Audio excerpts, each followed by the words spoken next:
Salam dan bahagia, Ibu Bapak Guru hebat dan praktisi pendidikan, dimanapun Anda berada.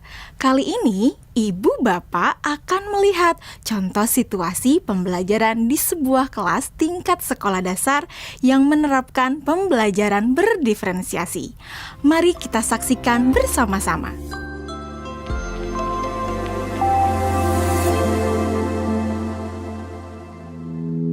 Organ tubuh manusia.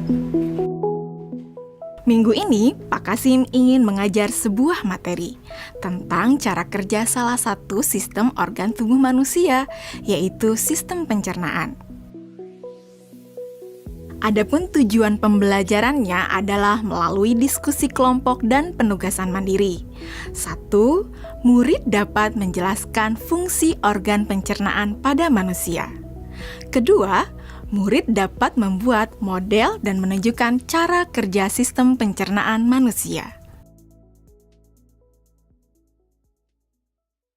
Sebelum pembelajaran dilakukan, biasanya saya akan melihat tujuan pembelajaran atau target apa yang akan saya capai pada hari itu.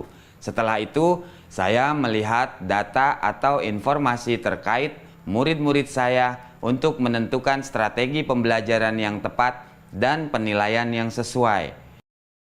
Saat merencanakan pembelajaran, Pak Kasim mempersiapkan beberapa sumber belajar yang menurutnya akan membantu murid-muridnya belajar sesuai dengan kebutuhannya. Sumber daya belajar yang disiapkan diantaranya adalah sebuah poster, berbagai bacaan yang memuat pembahasan tentang bagaimana organ pencernaan bekerja dari beberapa sumber. Ada yang berupa beberapa buku bacaan dengan tingkat kesulitan berbeda-beda, artikel sederhana, mengunduh sebuah video singkat yang sesuai dengan apa yang ia ingin anak-anak pahami, membuat kartu-kartu pertanyaan untuk membantu murid mengkonstruksi sendiri pemahaman mereka tentang cara kerja sistem organ pencernaan dengan menjawab pertanyaan.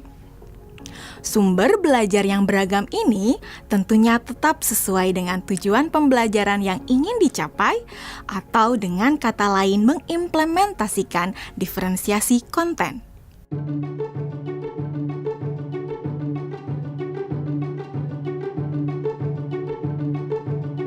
Setelah semua sumber materi yang beragam disiapkan, saya mempersiapkan daftar kegiatan lengkap dengan instruksinya. Misalnya, membaca buku atau artikel dan lain sebagainya, mengamati poster, mendiskusikannya, dan kemudian membuat ringkasan untuk menunjukkan pemahaman tentang isi poster tersebut.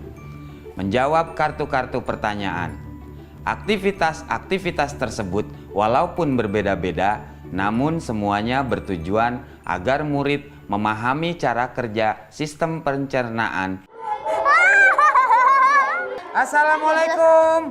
Bagaimana kabar kalian? Waalaikumsalam. Baik, Pak.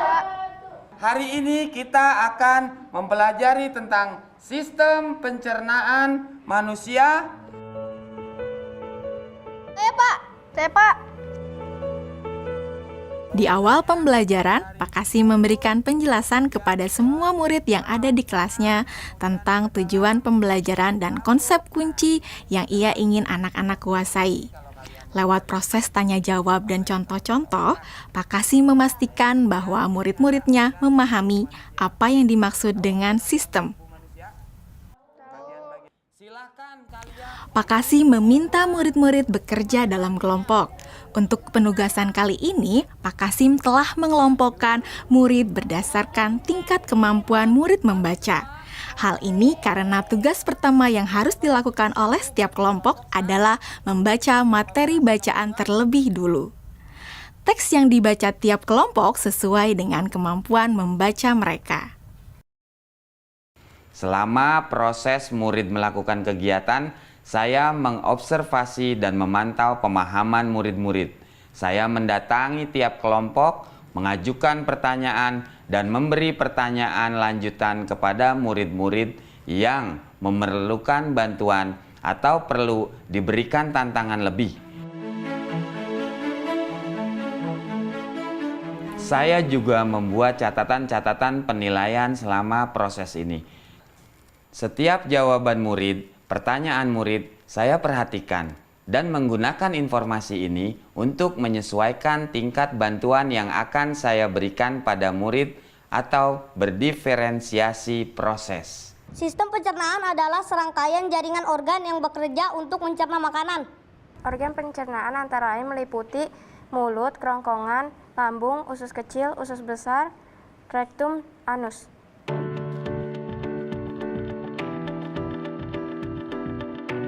Sekarang silakan membuat model yang menunjukkan sistem kerja pencernaan manusia secara mandiri. Selama proses murid-murid membuat model sistem pencernaan, Pak Kasim berkeliling melihat pekerjaan murid untuk mengetahui sejauh mana pemahaman murid.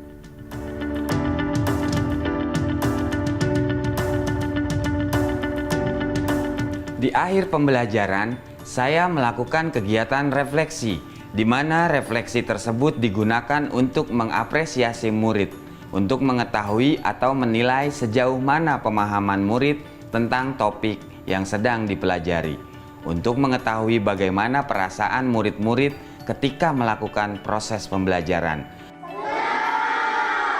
Ardas, Senang, Pak. Arjuna, Senang, Pak. dan tentunya semua ini dapat menjadi informasi bagi saya untuk mengembangkan proses pembelajaran selanjutnya. Ibu dan Bapak guru hebat, demikian video singkat salah satu contoh penerapan pembelajaran berdiferensiasi di jenjang sekolah dasar. Tetap semangat, Ibu dan Bapak guru hebat. Salam dan bahagia.